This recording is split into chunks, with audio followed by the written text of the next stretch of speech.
Welcome to this tutorial. Today I'm showing you how to make a double crochet. This is a beginner tutorial. So you're going to chain 2 just to start it off. So for a double crochet you're going to yarn over, place the hook through the stitch, yarn over, pull through. Now you've got 3 loops on your hook, yarn over, pull through 2, yarn over, pull through the 2.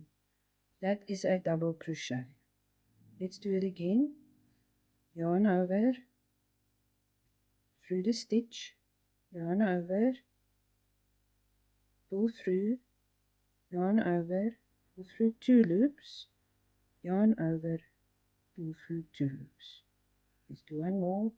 Yarn over, through the stitch, yarn over, pull through, yarn over, pull through, yarn over, pull through 2.